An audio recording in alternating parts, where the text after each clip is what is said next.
आइए सुनिए, देखिए, समझिए सनातन सत्य।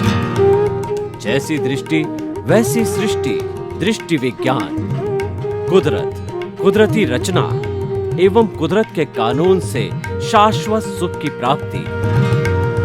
जोधपुर के परम पूज्य महात्मा उपासक प्रोफेसर डॉक्टर सोहन राज तातेड़ के निर्देशन में सनातन सत्य। जैसी दृष्टि वैसी सृष्टि, दृष्टि विज्ञान।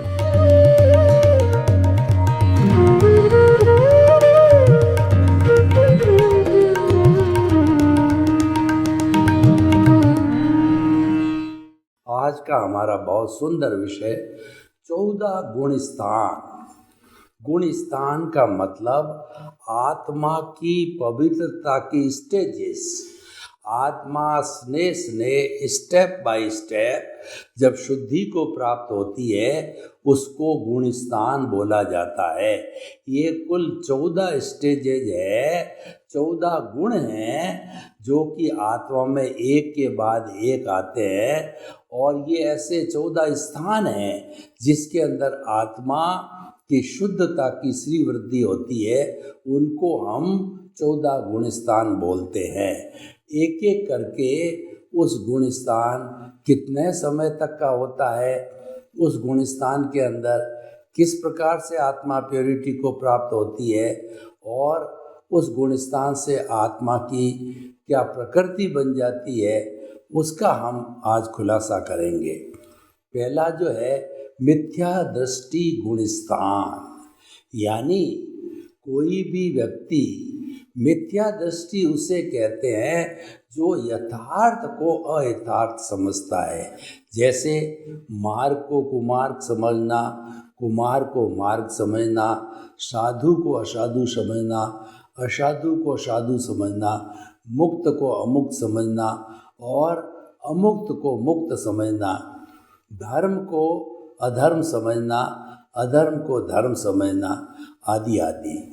यानी क्या, जब चिंतन उसकी रॉन्ग बिलीफ हो जाती है, उसका चिंतन उल्टा हो जाता है, तब उसको मिथ्या दृष्टि गुणस्थान कहा जाता है। और ये गुणस्थान बहुत लंबा चलता है। सामान्य व्यक्ति इसी गुणस्थान के अंदर निवास करते, यानी कि उनके आत्मा की जो प्रगति होती है, आत्मा का जो स्टेटस होता है, वह पहला गुणस्थान होता है। और ये मिथ्या दृष्टि जीवों का भंडार होता है।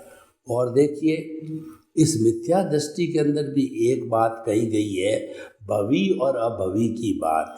यानी जो भवी प्राणी होते हैं वही मिथ्या दृष्टि से शास्वादन और उसके बाद के अंदर मिश्र गुणस्थान, फिर जो है वह अपने जो है वो सम्यक दृष्टि गुणस्थान आदि आदि में आगे से आगे उत्तरोत्तर प्रगति करते रहते हैं। और जो लोग इसके अंदर और जो अभवी होते हैं वो उनका कभी मुक्ति नहीं होती है। कुछ परंपराएं कहती है अभवी की भी मुक्ति होती है। अभवी जीव को जैन दर्शन के अनुसार मोठ या मूंग होते हैं, उसमें करड़ू होते हैं। करड़ू मतलब क्या, उनको जब भिगाया जाता है रात्रि के अंदर, सुबह पोला करने के लिए, गूंजने के लिए, तब वो करड़ू जो मूंग होते हैं या मोठ होते हैं वो बिल्कुल ही नरम नहीं पड़ते और बाकी के नरम पड़ जाते हैं। वो करड़ू होते हैं, वो अभवी जीव होते हैं। तो पहला गुणस्थान हो गया मिथ्या दृष्टि गुणस्थान। इसका बहुत असंख्य और अनंत समय लंबा है। इतने समय के अंदर जो है आत्मा इसी गुणस्थान के अंदर रहती है। दूसरा गुणस्थान है सास्वादन सम्यक दृष्टि गुणस्थान, यानी 11वें गुणस्थान के अंदर जो उपशांत मोह होता है।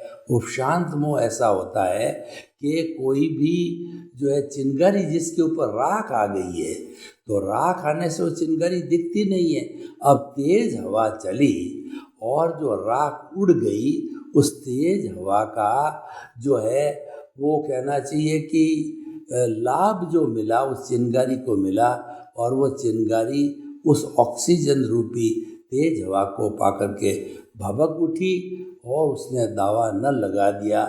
उसने जो है बहुत बड़ी कहना चाहिए वस्तुओं को निगल लिया, जला दिया। तो वह मोहनीय कर्म को उपशांत करता करता पहुंच जाता है। 8वें गुणस्थान में 2 श्रेणियां लिखती है।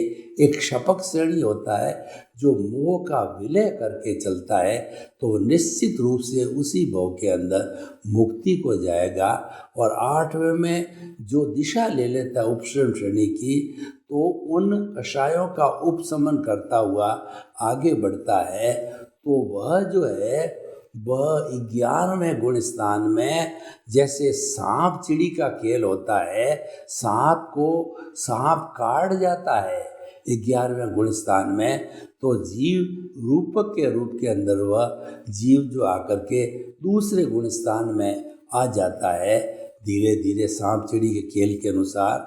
तो वह जो है श्वासाद्वन सम्यक दृष्टि, यानी उसको सम्यक दृष्टि का थोड़ा थोड़ा अनुभव होता है। जैसे कई बार हम कोई भी मीठी चीज़ खाते हैं या अच्छी चीज़ खाते हैं, तो उसका स्वाद कई देर तक, पूरे दिन भर कहिए और कुछ घंटों तक जो है हमारी जीभ पे जो वो स्वाद रहता है।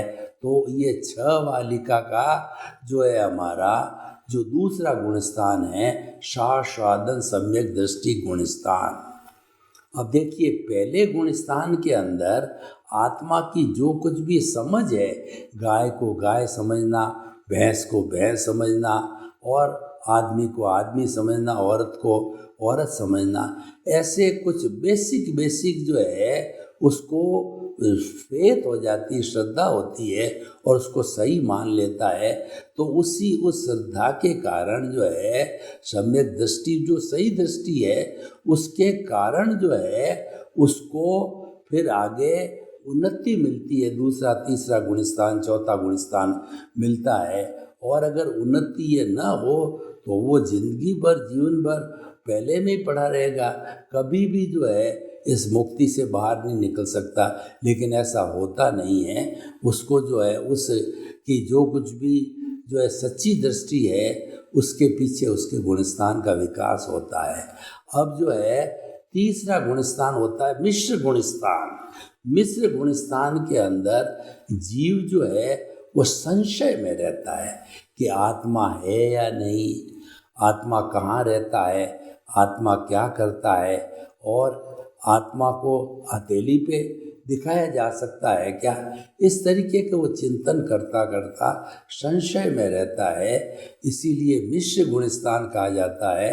और अंतर मुहूर्त इसका समय होता है, यानी ये एक बहुत थोड़े समय तक जो है ये गुणस्थान रहता। पहला हाईएस्ट रहता है और दूसरा गुणस्थान जो श्वासादन सम्यक दृष्टि है, ये भी सिर्फ 6 वालित का नहीं के बराबर समय रहता है। और तीसरा मिश्र गुणस्थान है, वो अंतर्मोह रहता है। बहुत से गुणस्थान अंतर्मूर्त है 14 में से, और जो है कुछ जो है वो सीमाबद्ध है, वो लिमिटेड है। जैसे कि पहला है अनलिमिटेड है, उसके बाद के अंदर चौथा है वह भी लंबे समय का है, और 5वां छठा जो है ये जो है लिमिटेड समय के है, और उसके बाद के अंदर जो है आपका 13वां गुणस्थान है सहयोगी केवली, वो लंबे समय तक का रहता है। तो हम अब आपको तीसरा हमने कहा कि मिश्र गुणस्थान है, तो मिश्र गुणस्थान के लिए सारा जो है वो संशय का बात रहता है। और जब उससे तरक्की करता हुआ जीव चौथे गुणस्थान में आ जाता है, तो चौथे गुणस्थान में आने के बाद में उसको सम्यक दृष्टि मिलती है, यानी वह भगवान की वाणी पे विश्वास करने लग जाता है। और 6 बातें जो है उसके ऊपर विश्वास होता है, जो भगवान ने जिन वाणी में बताई है। वो 6 बातें क्या है कि पहले जानो आत्मा है, आत्मा कर्मों की करता है, आत्मा कर्मों की भोक्ता है। इन कर्मों से छुटकारा पाया जा सकता है। इन कर्मों से छुटकारा पाया जाना निर्जरा है, संपूर्ण निर्जरा है। वह अवस्था मुक्ति की कहलाती है। तो इस तरीके से जो है वो हमारा ये चौथा गुण स्थान जो है हमको मिला है। और पांचवा गुण स्थान है वो है व्रतावर्ती गुण स्थान, श्रावक, जिसमें हम ग्रस्त लोग रहते हैं, अणुव्रती लोग रहते हैं। उसके अंदर व्रत भी है और अव्रत भी है, यानी स्थूल हिंसा उनको अलाउड रहती है। तो स्थूल हिंसा रहती है, वह जो है वो थोड़े समय तक उसके साथ रहती है, और बाकी जो है सूक्ष्म जो है हिंसा की उनको जो है वो परमिशन होती है। तो भाई और बहनों, ये व्रतावर्ती गुण स्थान होता है, ये श्रावकों के लिए। श्रावक भी जो है व्रत लेकर के और उसके बाद के अंदर जो गुण स्थान जो 5 अणुव्रत है उनका पालन कर सकते हैं, और साधु सन्यासी है वो महाव्रत का पालन करते हैं। तो ये चौथा गुण स्थान हो गया। और पांचवा जो गुण स्थान है वह है अपना जो हमने बताया कि जो श्रावक के लिए व्रत गुण स्थान, और छठा है व्रतावर्ती पांचवा गुण स्थान, छठा है व्रत गुण स्थान। इसके अंदर व्यक्ति साधु बन जाता है और हिंसा करनी नहीं, करवानी नहीं, अनुमोदनी नहीं, मन से नहीं, वचन से नहीं, काया से नहीं, ये सब तरह की जो हिंसा का वो त्याग कर देता है। तो इसलिए वो बहुत बड़ा उपयोगी वस्तु जो व्यक्ति हो जाता है, जो साधु होता है, वो गुणस्थान की प्राप्ति करने में बहुत बड़ा उपयोगी हो जाता है। तो हम जो है ये छठा गुण स्थान की बात कर रहे हैं, यानी साधु के वेश की बात कर रहे हैं, वो छठा गुण स्थान है। अब उसके बाद में सातवां गुण स्थान है वो अप्रमत्त संयत गुण स्थान है। तो आजकल ये हमारे ढाई द्वीप, जम्बू द्वीप क्षेत्र के अंदर जो है वो सातवां अप्रमत्त संयत गुण स्थान वाले लोग हैं नहीं हैं। भगवान महावीर के समय जो है उस समय में अप्रमत्त संयत वाले काफ़ी जो गुण स्थान वाले सन्यासी होते थे, यानी उनकी आत्मा बहुत प्योरिटी को प्राप्त हो जाती थी। वो है हमारा सातवां गुण स्थान, और वो अंतर्मुर रहता था। आठवां गुण स्थान है वो क्षपक श्रेणी गुण स्थान होता है, यानी जो कोई भी आत्मा जो है क्षपक श्रेणी ग्रहण कर लेती है वो निश्चित रूप से उसी भव के अंदर मुक्ति को जाएगा ही। ये पहली शर्त है कि क्षपक श्रेणी जो है वो क्षायिक सम्यक्त्व है, और वह जो है वो जीवों का मतलब निश्चित ही सिद्ध बुद्ध मुक्त बनना निश्चय हो जाता है। तो प्योरिटी वाली संस्था जो है क्षपक श्रेणी को प्राप्त करती है, और ये हमारा आठवां गुण स्थान है। और आठवें गुण स्थान में जो उपशम श्रेणी को ग्रहण कर लेता जीव, उनका आगे जाकर के सांप काट देता है, और वह दूसरे गुण स्थान में आस्वादन सम्यक दृष्टि, यानी सम्यक दृष्टि का उनको आस्वादन होता है, और आश्वासन होने के बाद के अंदर वो पहले मिथ्यात्व गुण स्थान में चला जाता है। ऐसा बताया जाता है कि 12वें गुण स्थान के अंदर जो है कुछ परंपराएं मानती है कि जो मिथ्या दृष्टि गुण स्थान में चला गया फिर वो कभी भी जो है मुक्ति को प्राप्त नहीं हो सकता। लेकिन कुछ जो है हमारी निगम परंपरा जैसी मानती है कि पहले गुण स्थान के अंदर चला गया, अच्छी बात है, लेकिन फिर से वो पुरुषार्थ करे तो पुरुषार्थ करने के बाद जो है वह जो है प्राप्त हो जाता है, पुनः जो है वह केवल ज्ञान को प्राप्त हो सकता है। तो इस तरीके से जो है ये हमारा प्रमत्त संयत का ये हमारा जो है गुण स्थान जो 8वां गुण स्थान हो गया। अब 9वां गुण स्थान निवृत्ति अनिवृत्ति बादर गुण स्थान, जिसके अंदर क्रोध मान माया लोग मोटे मोटे तौर पे जो है काफ़ी जो है कहना चाहिए समाप्त हो जाते हैं, विलीन हो जाते हैं, निर्जरा हो जाती है। और 10वें गुण स्थान में निवृत्ति बादर गुण स्थान थोड़ा सा मोह श्रेष्ठ रहता है, लोभ शेष रहता है, बाकी सबकी निवृत्ति हो जाती है। अब 11 गुण स्थान में जैसा हमने बताया कि वह उपशम करके चलता मोह का, तो जो है वो एक चिंगारी का रूप ले लेती है। वह चिंगारी जो मोह जो दबाया हुआ था, और वह जो है वो प्रकट होकर के और सारा दावानल के रूप के अंदर व्यक्ति की जो विचारधारा होती है वो भ्रांत हो जाती है और वह नीचे गिर जाता है।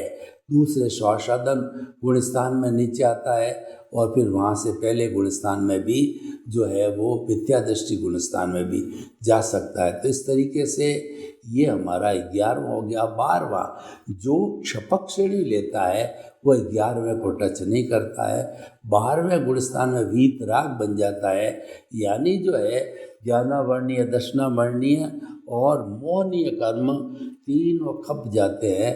खप करके और वह जो है वो वीत राग बन जाता है, यानी मोहनीय कर्म परफेक्टली ख़त्म हो जाता है। और इसका जो समय भी अंतर मुहूर्त का होता है।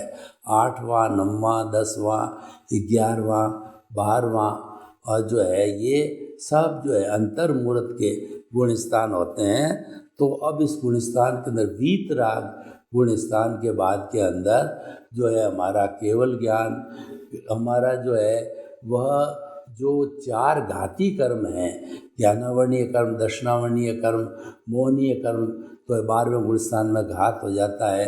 तो मोहनीय कर्म और उसके बाद के अंदर जो है वो हमारा अंतराय कर्म। तो ये सारे जो घाती कर्म हैं ये नाश होकर के और 13वें गुण स्थान के अंदर जो है जीता जागता भगवान बन जाता है। यानी जो है वह 13वें गुण स्थान के अंदर ऐसा केवल ज्ञान को केवल ज्ञानी बन जाता है। ऐसा जीव ये उच्चतम अवस्था है, और केवल ज्ञानी है वो सृष्टि का सबसे जो है महत्वपूर्ण और सबसे जो है वह होशियार व्यक्ति होता है। और वह अपने आप के अंदर जो है एक जीता जागता भगवान औदारिक शरीर के अंदर होता है, और वो पूजनीय, वंदनीय और स्तुत्य हो जाता है। तो ये हमारा 13वां गुण स्थान। अब जितना शुभ आयुष्य होता है, शुभ नाम और शुभ गोत्र और शुभ आयुष्य कर्म जो होते हैं, जो शरीर से जुड़े हुए होते हैं, तो उसके अंदर जो है वो आयुष्य कर्म शेष रहने के कारण वह जीव उतने समय तक जो है 13वें गुण स्थान में रहता है।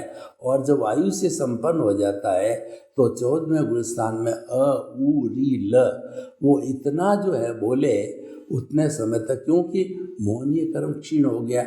और फिर उसके बाद में अनंतानुबंधी कषाय के क्षीण होने के बाद में तो जो प्रत्याख्यानी, अप्रत्याख्यानी और जो संजलन होते हैं वो तो बहुत छोटे छोटे होते हैं, वो तुरंत जो है भोग लिए जाते हैं। तो इस तरीके से जो है हमारे पास में ज्ञान होने के कारण और 14वां गुण स्थान को प्राप्त करके, और ये जीव सिद्ध शिला के ऊपरी हिस्से के अंदर 2/3 शरीर की अवगाहना को लेकर के और वहाँ पर जो एकत्रित हो जाता है, वहाँ पर असंख्य अनंत जीव जो है वो अपना जो है जो अपना वहाँ पे जो सिद्ध शिला में विराजमान होते हैं, जो कि अग्नि की ज्योत की तरह होते हैं।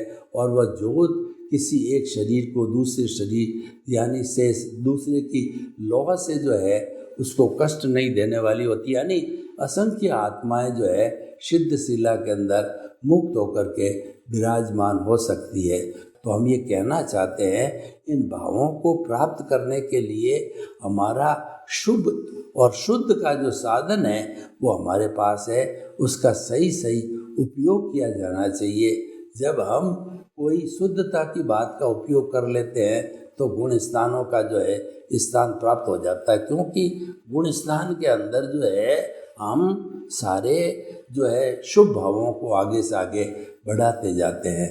तो भाइयों और बहनों, ये जो गुण स्थान का जो विषय है वो हमारी आत्मा की प्रगति का विषय है, लेकिन ये प्रगति स्नेह स्नेह हमको रियल पुरुषार्थ के माध्यम से करना पड़ेगा।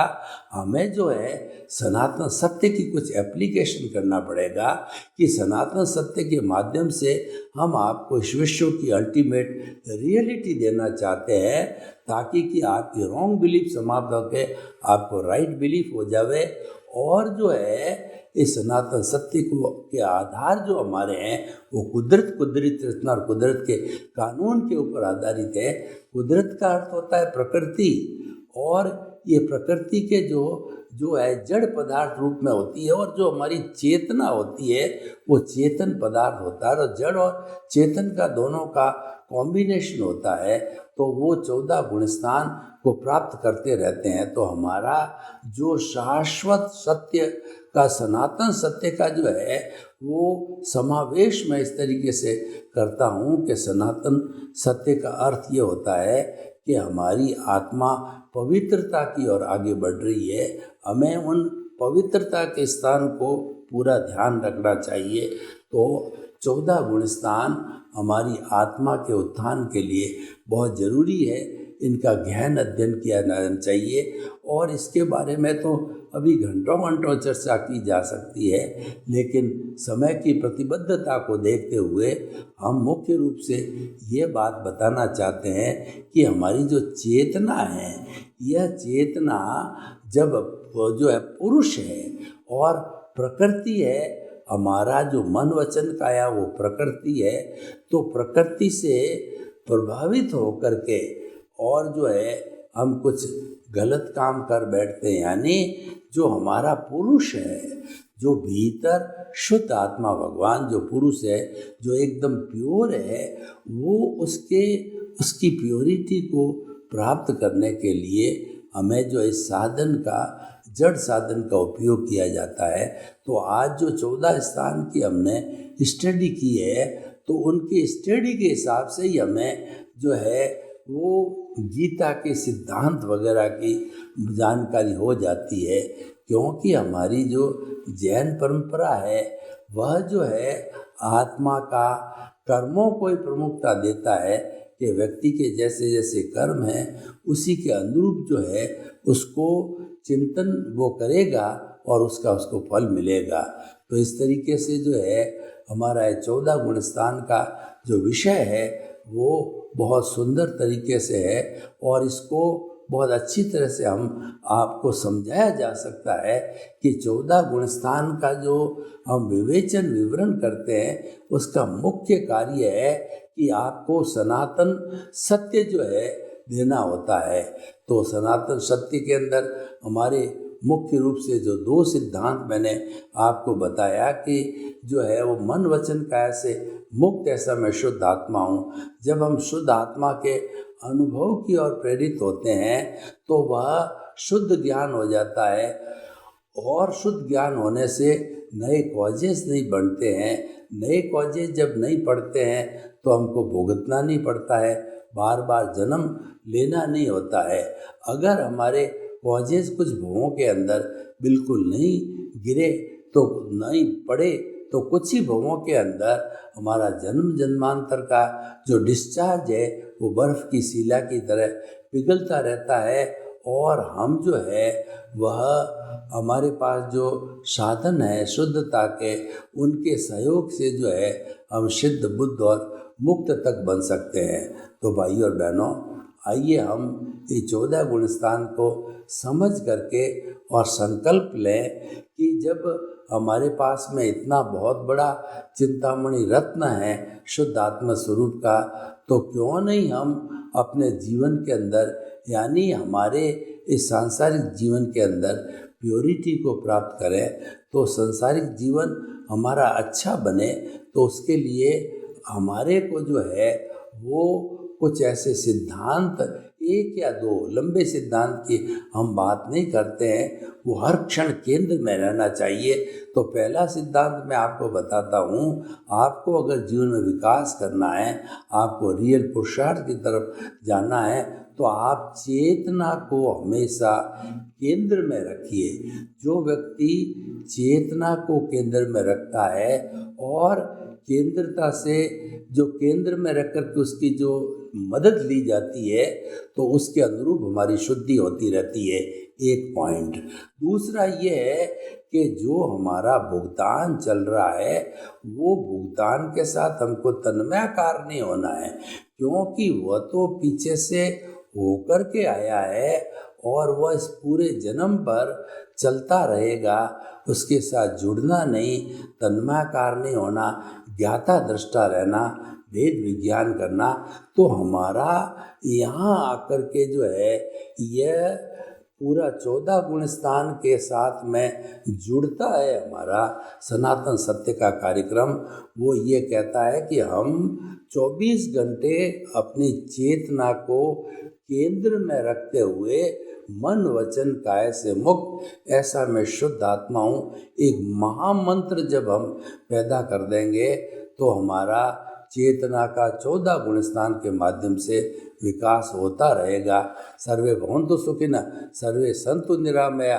लोक के सब जीवों को सुख मिले, शांति मिले, आनंद मिले, प्रेम मिले, सौहार्द मिले और सभी भाई भाई की तरह रह कर के हम वसुधैव कुटुम्बकम को पुनः जो है इस जीवन में या इस हमारे देश में स्थापित करें। ओम अरम।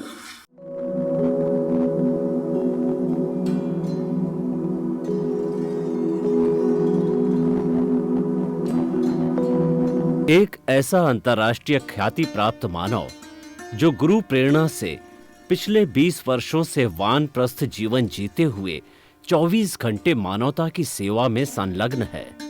एक ऐसा मानव जो अभी राष्ट्रीय, अंतर्राष्ट्रीय टीवी चैनलों पर 7,500 एपिसोड के माध्यम से सनातन सत्य, आत्मविज्ञान एवं पुनरुत्थान, व्यवहार एवं निश्चय जगत के जीवनोपयोगी विषयों पर हृदय स्पर्शी प्रवचन कर चुका है। उस मानव का नाम है महात्मा उपासक प्रोफेसर डॉक्टर सोहन राज तातेड़। प्रोफेसर तातेड़ द्वारा योग, दर्शन, शिक्षा विषयों पर रचित पीएचडी स्तर के 250 शोध ग्रंथ भारत के 100 प्रतिष्ठित विश्वविद्यालयों में शोधार्थी पढ़ रहे हैं तथा वे सभी शोध ग्रंथ वहां की सेंट्रल लाइब्रेरियों में उपलब्ध हैं। महात्मा सोहन राज ने अभी तक हजारों स्कूलों, कॉलेजों, विश्वविद्यालयों एवं संस्थाओं में सेमिनार, वर्कशॉप, कैंप लगाकर लाखों विद्यार्थियों को योग, दर्शन, शिक्षा का प्रशिक्षण देकर उन्हें सुसंस्कारित किया। डॉक्टर तातेड़ ने भारतीय संस्कृति उत्थान के 4000 से अधिक समसामयिक विषयों पर आर्टिकल लिखकर ऑनलाइन जर्नल, पत्रिकाओं, वेबसाइट्स पर प्रकाशित किया, जिसका उपयोग लाखों पाठक कर रहे हैं। उपासक तातेड़ के 5000 से अधिक आज का सुविचार, आज का शुभ संदेश, आज का मंगल भावना योग आदि चिंतन websites, Twitter, blogger, Facebook, YouTube माध्यमों से लाखों लोग अपना जीवन निर्माण कर रहे हैं। मानवता के मसीहा ऐसे महामानव महात्मा सोहन राज तातेड़ के प्रोफाइल को अभी तक विश्व के 20 लाख दर्शक यूट्यूब पर, 12 लाख गूगल पर एवं लाखों दर्शक फेसबुक, ब्लॉगर, ट्विटर और इंस्टाग्राम पर देख चुके हैं।